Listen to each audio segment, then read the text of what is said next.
الله الرحمن الرحيم. الحمد لله رب العالمين، والصلاة والسلام على سيد الأنبياء والمرسلين وعلى آله وأصحابه أجمعين. أما بعد، فأعوذ بالله من الشيطان الرجيم. بسم الله الرحمن الرحيم.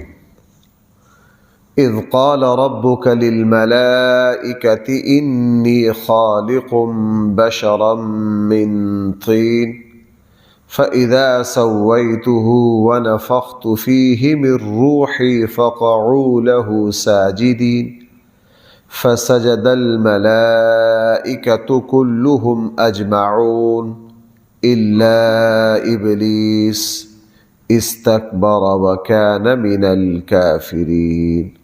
صدق الله مولانا العظيم. اذ قال ربک، آپ اس وقت کو یاد کیجئے جب فرمایا آپ کے رب نے فرشتوں سے، انی خالق بشرا من طین، یقیناً میں پیدا کرنے والا ہوں مٹی سے ایک انسان۔ قرآن کریم کی تعبیرات مختلف ہیں، لیکن ان میں کوئی تضاد نہیں ہوتا، صرف انداز کا فرق ہوتا ہے، بعض مرتبہ مرحلے کا فرق ہوتا ہے۔ پہلے پارے میں ہے اذ قال ربک للملائکۃ انی جاعل فی الارض خلیفہ، اللہ نے فرشتوں سے فرمایا میں اپنا خلیفہ بنا رہا ہوں۔ فرشتوں نے آگے سے اعتراض کیا اتجعل فیہا من یفسد فیہا ویسفک الدماء، اے اللہ آپ اس کو خلیفہ بنانا چاہ رہے ہیں جو زمین میں فساد مچائے گا، خون بہائے گا۔ وَنَحْنُ نُسَبِّحُ بِحَمْدِكَ وَنُقَدِّسُ لَكَ، اے اللہ آپ کی تقدیس اور آپ کی تسبیح بیان کرنے کے لیے ہم کافی ہیں۔ چونکہ آگے والا جواب فرشتوں کو سمجھ نہیں آ سکتا تھا، اللہ تعالیٰ نے فرمایا انی اعلم ما لا تعلمون، جو میں جانتا ہوں وہ تم۔ پھر اللہ تعالیٰ نے یہ فیصلہ کیا کہ فرشتوں کو صرف حکم سمجھ نہیں آئے گا، ان کو عملی تجربہ کروانا پڑے گا۔ بعض باتیں زبان سے کہنے سے سمجھ میں نہیں آتی، عملی طور پر سمجھ آتی ہے۔ اللہ تعالیٰ نے پھر فرشتوں کو عملی تجربہ کروایا۔ اللہ تعالیٰ نے ملائکہ کو بلایا، حضرت آدم کو بھی، وَعَلَّمَ آدَمَ الْأَسْمَاءَ كُلَّهَا، ایک سبق پڑھایا اور اس میں ہر چیز کے نام۔ علماء نے لکھا اور قرآن سے بھی بات سمجھ میں آ رہی ہے کہ اللہ تعالیٰ جو کچھ پیدا کریں گے ان میں جو مرکزی چیزیں تھیں، آسمان، زمین، ہوا، پہاڑ، آگ، پانی، یہ جو بہت بنیادی پوری کائنات کی جو مرکزی چیزیں تھیں، ان سب کے نام اور فوائد اللہ تعالیٰ نے کہ میں ایک ایسی چیز پیدا کروں گا، ایک یہ کروں گا، ایک یہ کروں گا، اس کا یہ فائدہ سب پڑھایا۔ ثم عرضهم على الملائکہ، پھر فرشتوں کے سامنے اللہ تعالیٰ نے سب سے کہا انبئونی، یہاں صیغہ جمع کا صیغہ ہے۔ بہت سے لوگوں کو اشکال ہوتا ہے کہ اللہ تعالیٰ نے فرشتوں سے تو سبق سنا نہیں، صرف آدم سے سنا نہیں، انبئونی جمع، تم سب مجھے بتلاؤ باسماء ہؤلاء، وہ نام جو میں نے تمہیں بتائے تھے، ان کنتم صادقین، اگر تم سچے ہو بتاؤ جو کل میں نے تمہیں ساری تفصیلات بتائی تھی سناؤ۔ فرشتے نے صاف کہہ دیا سبحانک لا علم لنا الا ما، اے اللہ آپ نے ہمیں سکھایا نہیں، صرف ہمارے سامنے سبق پڑھایا ہے۔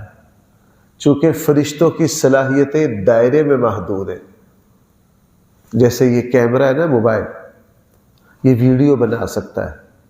اگر اس موبائل سے کہا جائے جناب آپ ذرا پانی پلائیے لا کے، پیاس لگ رہی ہے، تو یہ موبائل کو کام کر نہیں سکتا۔ پانی ہے نا، اس کا کام ہے پیاس کو بجھانا. پانی سے کہیے جناب آپ میں بڑی طاقت ہے، آج ذرا تھوڑا سا سالن پکا کے دکھائیے، تو پانی میں سالن پکانے کی طاقت نہیں ہے. اللہ نے ایک دائرے میں رکھا ہے، فرشتوں کے ایک دائرے،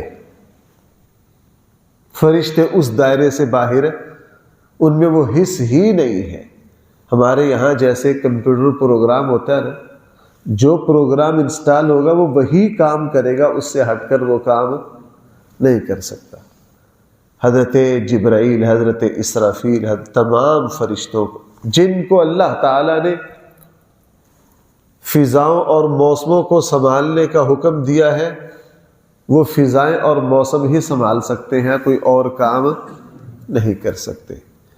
اور اللہ تعالیٰ نے انسان میں ہر چیز کی صلاحیت رکھی ہے، اس لیے انسان کیا کر سکتا ہے اس کی کوئی لمٹ نہیں ہے. یہ کیا کر سکتا ہے، کیا سیکھ سکتا ہے. آپ دیکھیں زمانے کے اعتبار سے انسان کرتا ہی جا رہا ہے، کرتا ہی جا رہا ہے، کرتا ہی جا رہا ہے، پتہ نہیں کیا کیا آئے گا.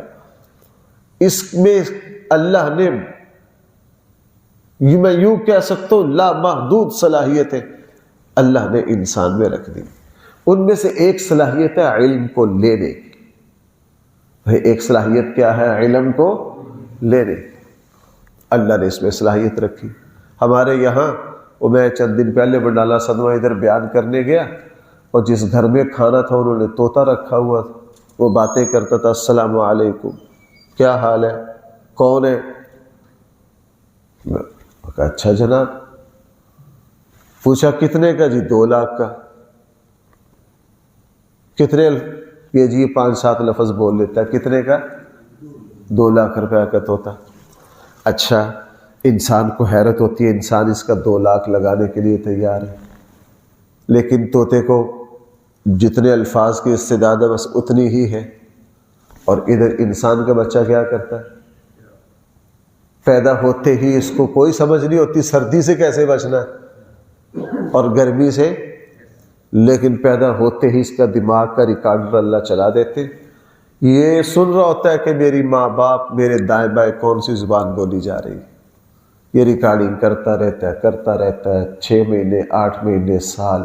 دائیں بائیں کے الفاظ اللہ نے اس کی جو چپ ریکارڈنگ کی چلا دی ہے، وہ الفاظ کا ذخیرہ کر رہا. جس دن وہ ذخیرہ پورا ہوتا ہے، بچے کی عمر کتنی ہوگی جی؟ سال ہوگی جی، 8 مہینے بولنا شروع کر دیتا. آج وہ ماں کہہ رہا ہے، والد کہہ رہا، کر. اللہ اس کو اتنی بولنے کی طاقت دے دیتا ہے کہ اس کی 1 گھنٹے کی گفتگو کے الفاظ جمع کیے جائیں تو پوری دنیا کے طوطے اکٹھے کر لو، بول ہی نہیں سکتے. کیوں بھائی، ایسا ہے یا نہیں؟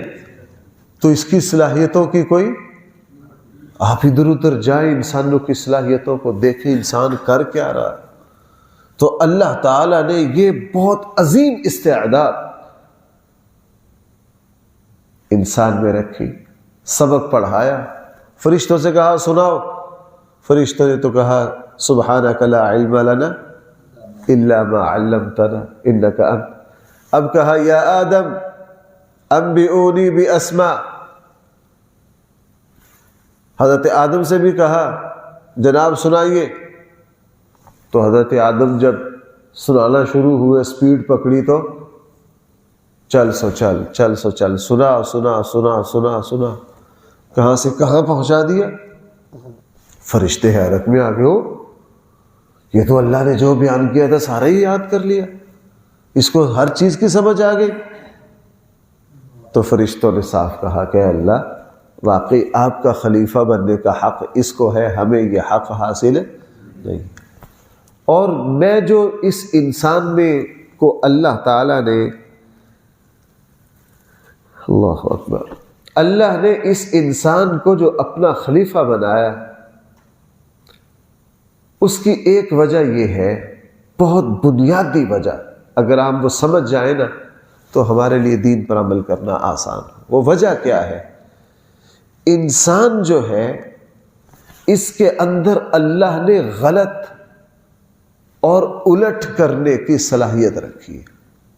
پھر اس کو کہا ہے کہ اب میری حیا کر کے تو نے غلط کام کرنا نہیں ہے۔ بھائی بھینس ہے نا، اس کو یہاں لا کے باندھ دو، اسے کہا تو نے چھت پہ نہیں جانا۔ بھینس کو گھر میں لا کے باندھ دو اور اسے کہو کہ تو نے تیسری منزل پہ نہیں چڑھنا۔ ہر بندہ کہے گا بھینس تیسری منزل پہ چڑھ سکتی نہیں ہے، اس کو آرڈر کس لیے دے رہے؟ بھائی بھینس چڑھے گی تیسری منزل پہ؟ گدھے کو کہو تمہاری ڈیوٹی لگا رہے تو نے اڑ کے نہیں جانا، ادھر ہی رہنا۔ ہر بندہ کہے گا یار گدھا اڑ ہی نہیں سکتا تو اس کو کیا کہا جا رہا ہے؟ اڑ۔ ان چیزوں میں متضاد کرنے کی صلاحیت انسان میں اللہ نے یہ صلاحیت رکھی۔ باقی چیزوں میں جو اللہ نے، سورج ہے وہ روشنی دے سکتا ہے، بس وہ اپنی تابناکی شعاعوں کی برسات کرتا ہی جا رہا ہے۔ اسے کہو جناب تھوڑا صبر کر لو، وہ کہے گا نہیں جی ہمارے یہاں کوئی صبر نہیں، ہماری اللہ نے جو ڈیوٹی لگائی ہے ہم نے تو کرنی ہی کرنی۔ انسان بہت کچھ کر سکتا ہے، جو کر رہا ہے اس سے الٹ بھی جا سکتا ہے۔ اللہ تعالیٰ نے اس کو کہا کہ اے میرے بندے، تو نے حلال میں رہنا ہے، حرام کی طرف، تو نے نکاح میں رہنا ہے، غیر نکاح کی طرف نہیں جانا، تو نے انصاف میں رہنا ہے اور تو نے ظلم کی طرف نہیں جانا۔ پتہ نہیں میں اپنی بات سمجھا پایا ہوں کہ نہیں؟ یہ جو انسان میں صلاحیت ہے نا، انسان اپنی اس صلاحیت کو لگام دے کر اللہ اور اس کے رسول کے حکموں کے تحت جب چلتا ہے تو اصل یہ جو صلاحیت ہے انسان میں، اس صلاحیت کی وجہ سے بھی اللہ نے اس کو خلیفہ بنایا۔ بھائی رمضان آ رہا ہے آگے، ہم دن کو 12 بجے کھانا کھا سکتے ہیں، ہمیں کو روک لے گا؟ نہیں۔ بھینس جو ہے اس کو کھنٹے میں باندھ دو، چارہ نہ ڈالو، وہ کھا ہی نہیں سکتی، اس کا بس ہی نہیں۔ انسان دن کو 12 بجے 1 بجے گھر میں جو چاہے کھائے، کو اس کو روک؟ پھر یہ اللہ کہے گے اے میرے بندے تیرا روزہ ہے فجر سے لے کے کب تک؟ مغرب تک۔ یہ روزے کے خلاف جا سکتا ہے لیکن اللہ کی حیا کی وجہ سے۔ اے انسان، مرد اور عورت نکاح کے ذریعے ہی ایک دوسرے کے لیے حلال ہے، اس کے پاس وسائل ہیں، یہ بہت دور سے دور جا سکتا ہے لیکن ساری زندگی کبھی نظر بھی نہیں اٹھاتا۔ متضاد کرنے کی صلاحیت اللہ نے اس میں رکھی۔ بھائی اس وقت اگر ہم سونا چاہیں تو نیند آتی ہے کہ نہیں؟ مزے سے آتی، لیکن ہم الارم لگایا، اٹھے صبح رات لیٹ ہو گئے سوتے سوتے، بڑی طبیعت بھاری ہے، سر بھاری ہے، اور بندے کا مزاج کرا یار تھوڑا سا اور سو لو، نہیں یار اٹھا، اٹھتا ہے، باہر دیکھا یار ٹھنڈی ہوا بھی چل رہی ہے، رستے بھی ڈسکا کہ ماشاءاللہ ہمارے اجر کو ڈبل کر دیتے، اگر بارش ہو جائے تو پھر شاید فرشتے کو 40 گنا بڑھاتے ہوں گے ریٹ ہمارا، کہ بہت ہی برا حال ہے، جانا بھی دور ہے۔ اب ہم سو سکتے لیکن ہم اس سونے کی طبیعت کو رد کرتے۔ فرشتوں میں یہ نہیں ہے، فرشتوں میں یہ نہیں۔ اللہ نے جو ڈیوٹی لگا دی وہ چل سو چل، وہ ایک مشین، وہ ان کا جو سافٹ ویئر وہ فکس ہے، وہ چلی جا رہے ہیں چلی جا رہے ہیں چلی جا رہے ہیں۔ اسی لیے بھائی اللہ تعالیٰ یہیں سے دروازے کھولتے ہیں۔ ایک حدیث آپ کو سناؤں، نبی کریم صلی اللہ علیہ وسلم نے ارشاد فرمایا، جب کوئی نوجوان کسی ایسے ماحول میں جاتا ہے کہ مد مقابل اس کو شباب برائی کی دعوت دیتا ہے، لیکن وہ اللہ کے ڈر سے یہ کہہ دیتا ہے کہ میرے لیے اللہ کا خوف مانے، میرے لیے اللہ کا خوف مانے، میں اللہ سے ڈرتا ہوں، اور وہ مد مقابل شباب کی دعوت کو اللہ سے ڈر کے ٹھکرا دیتا ہے، اللہ اس پر اتنے خوش ہوتے ہیں، اتنے خوش ہوتے ہیں کہ اللہ تعالیٰ اس نوجوان مرد اور عورت کو اس وقت تک موت نہیں آنے دیتے جب تک اس کو ایمان کا ذائقہ نہ چکھا دے، ایمان کی لذت نہ چکھا دے۔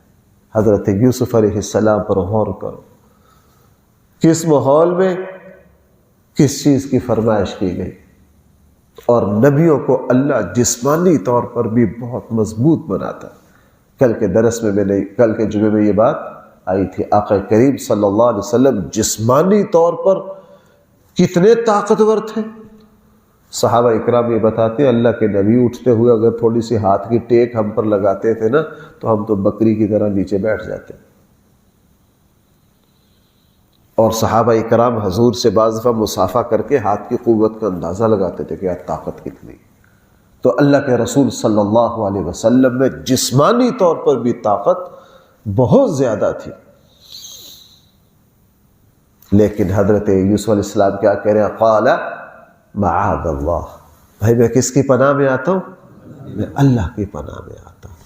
اس لیے قرآن کریم نے یہاں دیکھیے اذ قال ربک للملائکہ، جب فرمایا تیرے رب نے فرشتوں سے انی خالق بشرا من طین، بے شک میں پیدا کر رہا ہوں مٹی سے ایک انسان. فَإِذَا سَوَّيْتُهُ، جب میں اس کو پایا تکمیل تک پہنچا دوں. اور اگلا کمال وَنَفَخْتُ فِيهِ مِن رُوحِي، اور اس میں کیا کر دوں اپنی. اسی لیے انسان کی پیدائش کا اصول بھی یہ ہے کہ ماں کے پیٹ میں پہلے وجود پورا ہوتا ہے، پھر اوپر سے کیا آتی ہے؟ روح آتی ہے. یہ بھی قرآن اسی ترتیب کے مطابق کہہ رہا ہے. فَقَعُوا لَهُ سَاجِدِينَ، تم اس کے لیے سجدہ کرنا. فرشتوں سے کیا فرمایا؟ تم آدم کو کیا کرنا؟ یہ سجدہ عبادت کا نہیں تھا. عبادت کے لیے سجدہ بھائی صرف اور صرف کس کو ہے؟ اللہ کو. یہ سجدہ جو ہے نا یہ تعظیم کا تھا، یہ ادب کا تھا. بعض دفعہ انسان کو خوبصورت منظر دیکھ کے تو واہ سبحان اللہ، واہ میرے اللہ آپ نے کیا پیدا.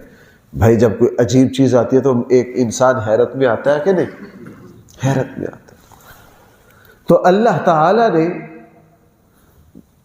ہمارے یہاں بھی ہوتا ہے نیا صدر، وزیر اعظم، وزیر اعلیٰ بنتا ہے تو وہی اس کو خاص طور پر اس کو سلامی دی جاتی ہے کہ نہیں؟ بس وہ سلامی ہی سمجھ لیجیے. کہتے ہیں جی آج تقریب حلف برداری ہے. صدر پاکستان، وزیر اعظم پاکستان، وزیر اعلیٰ پاکستان آج کیا اٹھائیں گے؟ حلف اٹھائیں گے. آپ نے دیکھا ہر قوم کا خاص طریقہ کار ہوتا ہے کہ نہیں؟ یہ اس کا اعزاز ہوتا ہے، یہ اس کی تعظیم ہوتی ہے. بالکل یہی معاملہ حضرت آدم کا. گویا کہ یوں کہہ لیجئے کہ خلیفہ نے اللہ کے خلیفہ کی حلف برداری ہے. اللہ کے خلیفہ کی کیا ہے؟ حلف برداری ہے. جیسے میں روح پھونکوں تو آپ نے کیا کرنا ہے؟ سجدہ کرنا ہے. فَقَعُوا لَهُ سَاجِدِينَ فَسَجَدَ الْمَلَائِكَةُ كُلُّهُمْ أَجْمَعُونَ، تو سب کے سب سجدے میں گر گئے الا ابلیس، مگر شیطان. اس نے سجدہ کرنے سے کیا کر دیا؟ انکار.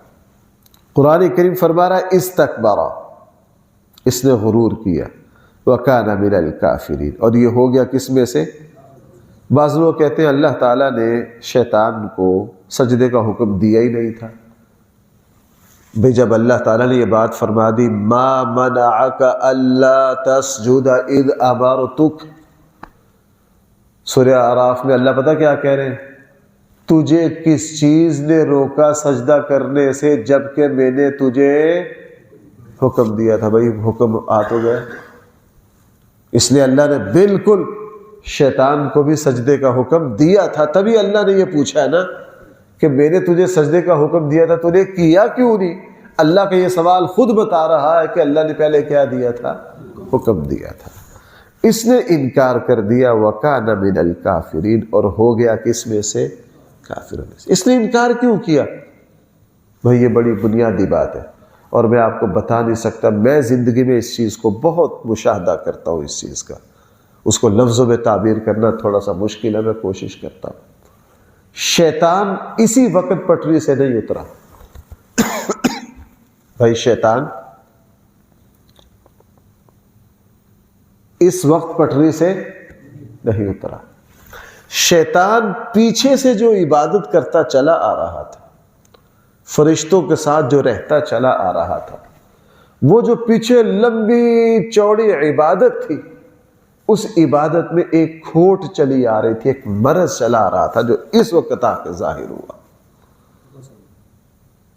وہ کھوٹ اور مرض کیا تھا کہ میں اس عبادت کے بل بوتے پر اللہ کا خلیفہ بنوں، یعنی اس عبادت کا مقصد ایک مفاد تھا۔ اس عبادت کا مقصد کیا تھا؟ ایک مفاد تھا۔ اور جہاں کوئی کام شروع سے ہی اللہ کے لیے نہ ہو، بھائی میں نام نہیں لے سکتا مگر نہ میں بہت ساری مثالیں دے دیتا، میں نے اپنی آنکھوں سے دیکھی۔ آج سے 20 سال پہلے ایک شخصیت کے پاس بیٹھنے کا اتفاق ہوا، وہ جو کچھ دین کے نام پر کام کر رہے تھے، دین کا کام وہاں مقصد نمبر 2 پر تھا، اصل کچھ اور مقاصد تھے۔ 25-30 سال کے بعد انہوں نے ایک ایسا بلنڈر کیا کہ پورے ملک میں ذلیل ہو گئے۔ یار یہ پہلے دن ہی ہو گیا؟ نہ، یہ شروع سے جو دینی معاملات یا عبادت یا واعظ و نصیحت یا اپنی جماعت یا فلاں اور فلاں کرتے آ رہے تھے، ان کا مقصد اس مشیخیت کی سیٹ پر بیٹھنا تھا۔ میں نے بہت سال پہلے ایک صاحب کو دیکھا تھا، ان کے پاس بیٹھنے کا اتفاق ہوا، اندازہ ہو گیا کہ بازاری آدمی ہے، دکان چلانا چاہتے۔ یہ جو مریدوں کی جو لین اکٹھی کی ہے، مقصد کیا ہے؟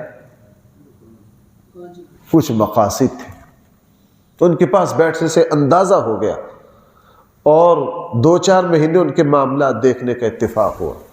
میں سمجھ گیا کہ ان کا مقصد دین کے ذریعے دنیا کمانا چاہتے، دین کے ذریعے کیا کمانا چاہتے، اور واقعی ایسا ہوا۔ بعد میں پھر ان سے 2-4 ایسے واقعات ہوئے، پورے ملک میں بڑا شور مچا، لیکن میرے لیے وہ خلاف توقع نہیں تھے، چونکہ سن 2006 یا 7 میں کچھ وقت ان کے پاس رہ کر ان کے معاملات کو دیکھ چکا تھا کہ یہ جو کچھ کر رہے ہیں، اسی وقت وجدان نے یہ کہا تھا کہ ان کا ظاہر دین ہے اور باطن دنیا ہے۔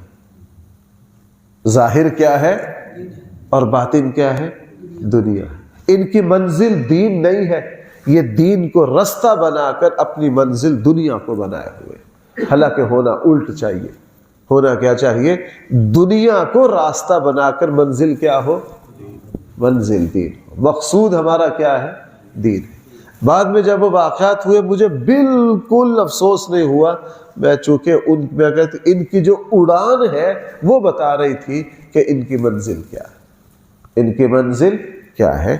بالکل یہی معاملہ شیطان کا ہے۔ شیطان لمبی چوڑی عبادت کرتا چلا رہا تھا، لیکن شروع سے ہی بنیاد اور مقصد اور منزل کیا تھی کہ میں نے کہاں پہنچنا ہے؟ اللہ کے خلیفہ پر۔ بھائی توجہ ہے، میں نے کل عرض کیا تھا یہ جو چیزیں یہ ذرا باریک ہوتی ہے، اب میں زیادہ گہرائی میں نہیں جاتا، چونکہ درس ریکارڈ ہوتا ہے، ہر بندہ سنتا، سمجھنا ہے، تو یہاں ویسے تو مضامین بہت سارے گہرے۔ تو پیچھے سے کیا چلی آ رہی تھی؟ کھوٹ چلی آ رہی تھی۔ نالائق یہ بھول گیا کہ یہ جو اللہ کا خلیفہ ہونا ہے، یہ سیٹ اپنی محنت سے مل نہیں سکتی، یہ سیٹ تو ملنی ہے اللہ کے انتخاب سے۔ بھائی یہ سیٹ کس سے ملنی ہے؟ اللہ کے انتخاب سے۔ نبوت اللہ کا انتخاب ہے۔ رسول اللہ صلی اللہ علیہ وسلم کو خاتم النبیین کیوں بنایا؟ بھائی کس کا انتخاب ہے؟ اللہ کا انتخاب ہے۔ اس میں اللہ کے نبی کی عبادت کا بھی کوئی عمل دخل۔ دیکھو یہاں ایک اصول سمجھیے، بہت سے کام ایسے ہیں جو اللہ کے۔ آپ کا چہرہ کیسا ہونا چاہیے؟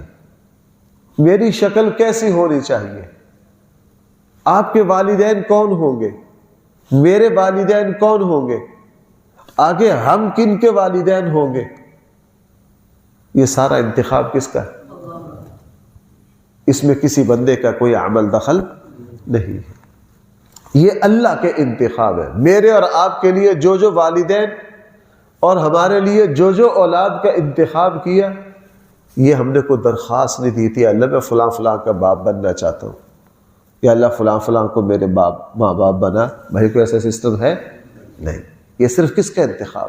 یہ اللہ کا انتخاب۔ اس لیے اسلام میں والد سے نسبت کاٹنے کو کفر سے تعبیر کیا گیا۔ کوئی شخص اپنے ابا سے اپنا نسب ہٹا کر کسی اور کی طرف منسوب کرے تو اس کو کیا کہا گیا؟ اس کو کفر کہا گیا ہے، اس پر لعنت۔ کیوں؟ یہ انتخاب کس کا ہے؟ یہ اللہ کا۔ تو شیطان اس سیٹ پر قبضہ کرنا چاہ رہا تھا، کس کے ذریعے؟ اپنی عبادت کے ذریعے۔ تو نیت میں کھوٹ شروع سے تھی، اور بھائی جہاں کسی نیک عمل میں نیت جو ہے نا وہ شروع سے ہی ٹیڑھی ہو جائے نا، تو پھر اس کا گند جو ہوتا ہے وہ آخر میں جا کے ظاہر ہوتا ہے۔ اس لیے ہمیں ہر کام اللہ کے لیے کرنے کا حکم ہے۔ کس کے لیے حکم ہے؟ اللہ کے لیے۔ اخلاص کی ایک برکت یہ ہے کہ جب کوئی نیک عمل آپ شروع سے ہی اللہ کے لیے کرتے ہیں تو وہ پھر نیک عمل اللہ کی بارگاہ تک جاتا ہے۔ یہ سوال ہے کہ شیطان اتنی، یہ بات میں اس لیے کہہ رہا ہوں، میں نے ایک مرتبہ ایک منہ پھٹ بے دین اور جاہل شخص کا ایک خطاب سنا۔ وہ کہہ رہا تھا عبادتوں سے کیا ہوتا ہے کہ تسی نمازیں تے نمازاں پڑھی جاندے ہو، اس کے الفاظ، یہ عبادت سے کیا ہوتا ہے؟ شیطان نے بڑی عبادت کی تھی، اس کی عبادت نے کیا کر لیا؟ بھائی سمجھ رہے ہو؟ عبادت کا حکم کس نے دیا؟ اللہ نے دیا، اللہ نے دیا ہے۔ عام مسلمان کی عبادت اللہ کے لیے، اور شیطان کی عبادت کس لیے تھی؟ کہ میں نے کیا بننا ہے؟ میں نے خلیفہ بننا ہے۔ زمین و آسمان میں فرق ہے۔ اور اوپر سے اندازہ ہوتا ہے کہ یار علم سے اتنے کے کورے ہیں نا، علم سے اتنے کے کورے ہیں کہ بعض دفعہ بندہ نا بے چین ہو جاتا ہے کہ یار یہ کیسے لوگ ہیں، کس طرح منبر پر بیٹھ گئے، بات سمجھتے نہیں، ہوتی کہاں کی ہے پہنچا کہ لگا جی یہ بات تو شی بات ہوتا ٹکرا دا کوئی فائدہ نہیں۔ ان کے الفاظ کیا؟ ٹکرا دا کوئی فائدہ نہیں، یعنی نماز کو اس سے تعبیر کر رہے ہیں نا۔ یہ جو عبادت ہم کر رہے ہیں بھائی، ہم کوئی خلافت کی سیٹ پر قبضہ کرنے کے لیے کر رہے ہیں؟ کس کے لیے کر رہے ہیں؟ ہاں، شیطان نے سالہ سال کی عبادت کر کے یہاں آ کے جو وہ بدک گیا، وہ یکدم نہیں، اور نیت کا فطور پتہ نہیں کتنی صدیوں سے چلا آ رہا تھا کہ میں نے کیا بننا ہے۔ ہاں، اس لیے میں یوں کہہ سکتا ہوں کہ شیطان کی عبادت اللہ کے لیے نہیں تھی، شیطان کی عبادت تو اپنا ایک منصب سنبھالنے کے لیے تھی۔ میں بھائی بات لمبی ہو رہی ہے، یہ شاید آپ کے کام کی باتیں نہیں ہیں، میرے لیے بہت ضروری ہے۔ بعض جماعتوں میں اقتدار کے بارے میں امیر کون بنے گا، صدر کون بنے گا، اس پر جھگڑے ہوئے۔ کیوں؟ وہ شروع سے جو اس لائن میں چلے تھے مقصد عمارت تھی۔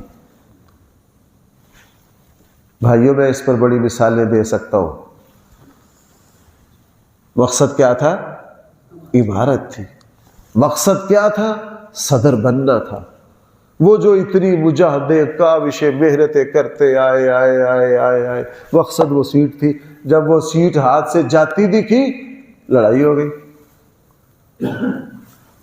اب وہ جو دین کی خدمت کر رہے تھے وہاں اللہ تھا نہیں، بھائی وہاں اللہ تھا نہیں۔ یہ آپ حضرات کو تو سچی بات یہ ہے کہ ہماری دینی جماعتوں میں یہ اصول کی وجہ سے بڑے بڑے فتنے ہو گئے، جماعتیں ٹوٹ گئی اس اصول پر۔ تو بھائیوں، مجھے اور آپ کو جو کچھ کرنا ہے اس کا مقصد کیا ہے؟ بھائی اس کا مقصد کیا ہے؟ ہم کسی مفاد کے، سچی بات یہ ہے کہ اگر ہم دنیاوی مفاد کے لیے اپنی اولاد کو بھی پالیں گے نا، اس کے ہاتھوں بھی جوتے کھائیں گے، اس کے ہاتھوں بھی کیا کریں گے؟ بچوں کو پال رہے ہیں جی، آگے ہو کے جی میرا نام روشن کریں گے جی، بڑھاپے میں یوں ہوگا اور فلاں ہوگا فلاں ہوگا۔ ذلیل ہو جاؤ گے ان بچوں کے ہاتھ، اس اولاد کے ہاتھ۔ ہاں، اولاد کو بھائی یہ تو اللہ نے میری ڈیوٹی لگائی ہے، میں تو اللہ کے حکم کو پورا کرنے کے لیے بچوں کی تربیت اور ان پر پیسہ خرچ کر رہا ہوں۔ اللہ سے دعا کرو، اے اللہ ہمیں اپنے بچوں کا کچھ نہیں چاہیے، بس ہمیں آپ دیتے رہیے۔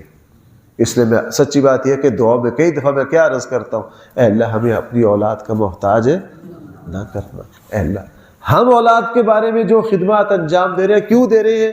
یہ کس نے ڈیوٹی لگائی ہے ہماری؟ ہم اللہ کے لیے کر رہے ہیں۔ اگر اللہ سے نگاہ کو ہٹا کر اولاد کو پروان چڑھائیں گے اور کچھ اپنی طرف سے شیطان کی طرح کچھ نیتیں خاص کر لیں گے، پھر اسی اولاد کے ہاتھوں ہم ذلیل ہوں، اسی اولاد کے ہاتھوں کیا ہوں گے؟